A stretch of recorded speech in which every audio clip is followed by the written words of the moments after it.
Duchess. Glass Eyes Never Blink by M.R. Ray. Prologue. The sun burned at Willy's back as he pushed through the shop's glass door. The bell gave a harsh rattle as he stepped inside. His nose caught the scent of incense in the cool air. Wanda followed him in, blinking at the gloom, her eyes opened wide. "You have to admit," she murmured. "it's got a vibe." Willy pretended to examine a shelf of snow globes. He always did that, looked busy, acted interested, anything to hide the thought gnawing at him. Wanda, tall and bright-eyed, turned heads wherever they went. She could have been with anyone. He never understood why she chose him, soft around the middle, hair thinning early, stuck in a job that bored even him. Willy was convinced she deserved better, and his constant fear Wanda was too good for him gnawed at the foundation of his character. Every gesture, every moment together, was shadowed by the belief that he was not enough, and that sooner or later she would realize it. He leaned closer to the shelf, letting the glass globes blur in front of his eyes until the thought slid away. A few globes were chipped, some had milky or evaporated water. The store clerk wrote price tags in a tiny, spidery script.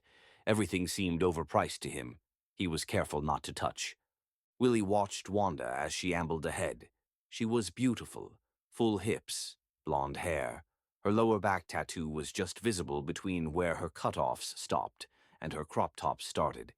He loved the way she hummed under her breath while she shopped. Something caught his eye. High on a shelf, a line of old dolls stared down, porcelain faces split with cracks. Their eyes were set wrong. A few wore party dresses, others wore nothing at all. One had a hole where its mouth should be, big enough to press a thumb through. The dolls stared, a silent judgment that seemed to encompass more than just the moment. Their presence made Willy uneasy, a feeling that settled like a weight in his chest. As he moved along, a faint metallic chime seemed to echo from nowhere, an unsettled sound lingering in the back of his mind. He ignored the discomfort, attributing it to the shop's eerie charm, yet a deeper part of him couldn't shake the sense of being seen, a whisper of doubt that wouldn't quiet. The uncanny feeling, though ignored, would follow him home, a shadow in the corner of his eye. A long counter stretched across the back. Behind the counter sat the owner, late 60s at least, her skin pale and creased like old paper. She had twisted her gray hair up and held it with what might have been knitting needles. She wore a velvet shawl over a tie-dye t-shirt and a skirt that skimmed the floor. Her hands were thin and sinewy, moving quickly as she sorted a tray of brooches by color. She kept her eyes down when she spoke. "Let me know if you see something you like." Her voice was sweet, but there was nothing gentle in it. The sound hung in the air, its final echo resonating like an unspoken warning. Wanda beelined to the next aisle, stopping in front of an item on a shelf. She pressed her hand to her chest. "Oh my God! Willy, come look." Willy edged closer, elbows tucked in. There on the shelf was a stuffed cat, a sleek gray feline in a loaf position, with its front paws tucked under its chest. The fur was smooth and short, marked with faint darker stripes, and a white blaze graced its chin. Its face was disconcerting, not quite symmetrical, but the eyes, glass yet alight with a strange, almost living shine, seemed to peer just past his right shoulder. Its ears were perked, the expression calm yet watchful. Around its neck was a collar of linked gold rings. He tried to count them, noting 11, but as he focused, the links seemed to shift and blur, and he gave up, convinced there had been only 10 at first. The collar's fluid nature intrigued him, casting doubt on his own perception. "It looks just like Duchess." Wanda said, her voice softening as if just saying the name hurt. "Even the feet. See how they're turned in?" Willy didn't remember the cat's feet. He remembered the smell that never left the litter box, no matter how much baking soda he used.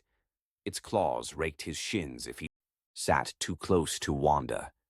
He remembered the day Duchess died, Wanda's hours of crying. There was nothing he could do to comfort her. He ended up giving her some space. That seemed to work. "We should get it," she said. He cleared his throat. If you want, Willy's voice dropped, the question hanging between them. You don't think it's creepy? Not even a little? Wanda turned to the old lady. Excuse me. How much for the cat on the shelf? The old woman glided from behind the counter faster than Willy expected. Her shoes made no sound.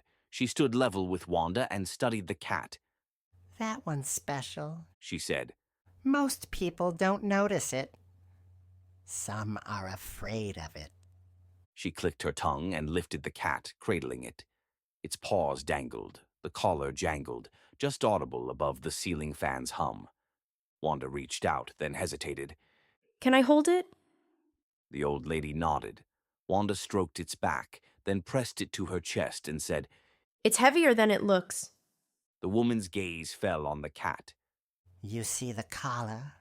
She asked, a dry rasp to her voice. Real gold. Every link is a year or a life.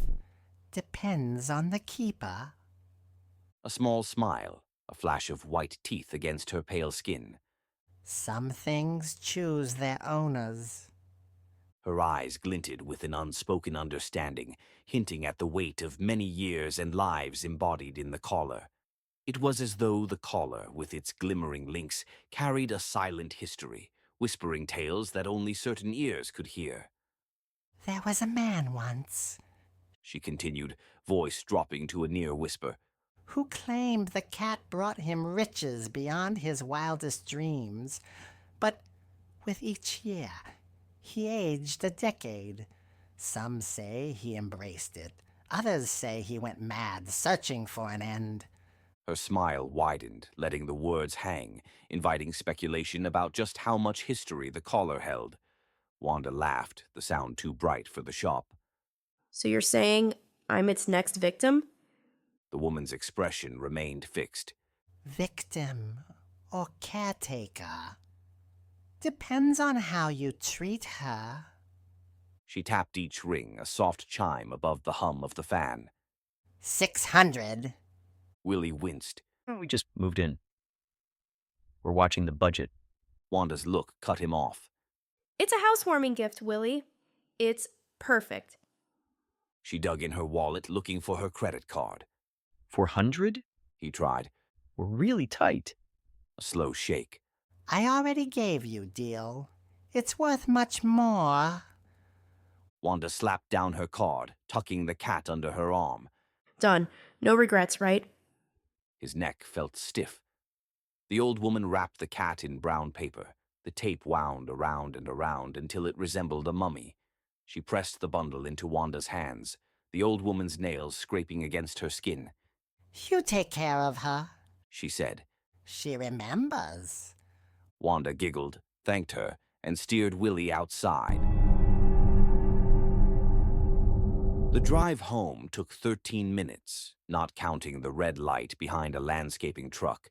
Wanda said nothing, cradling the package on her lap as if it might escape. Willy kept both hands on the wheel, checking the mirror, then the parcel, then the road. His palms sweated on the fake leather. The light changed. For a second, he swore the windshield shattered. A smear of headlights, the hollow crunch of metal, glass dust sparkling in the air. The landscaping truck in front of them bore the distinctive green and yellow logo of Green Fields Landscaping, a logo he'd seen countless times looming in neighbors' driveways or emblazoned on uniformed workers. Wanda's breath caught. Or was it his own? Then the image was gone. The dashboard dust swirled as the truck rumbled forward, grounding him back in the present with its familiar, mundane texture. Willy sat frozen, the wheel slick in his grip. Willy! Wanda's voice cut sharp. It's green. You gonna sit here all day? He blinked, swallowed, and forced his hands to steady on the wheel. A nod, a breath. Then he eased the car forward, the world sliding back into place. Just fatigue, just nerves, he told himself. Still, the echo of breaking glass clung to him all the way home. And beneath that thought, something else lingered. A voice that wasn't Wanda's, low and dry, slipping through the cabin like a draft. She's too good for you. Willy's throat tightened. He glanced at Wanda, but she was looking out the window, oblivious. He told himself he'd imagined it, but the words stuck, humming at the edges of his mind the rest of the drive. The silence in the car was thick. Wanda spoke. You're mad at me. I'm not. He said, knowing she wouldn't believe it. He stayed quiet, idling in the driveway for a count of 5. Their house was small, though not the smallest on the block. It had pale yellow siding and a chipped brick mailbox. The lawn was patchy, crabgrass creeping into the neighbor's green. Willy meant to fix it, but the mower always coughed and died. Inside, the place had a just-moved-in feeling. The living room furniture came from Wanda's old apartment: faded microfiber sofa, IKEA coffee table, and a wedding gift TV. Willy's only piece was the green recliner, sagging and missing a foot. Wanda carried the cat to the fireplace, stripping the paper in rough tears. The cat landed on the fireplace mantel with a soft thud, legs splaying before settling.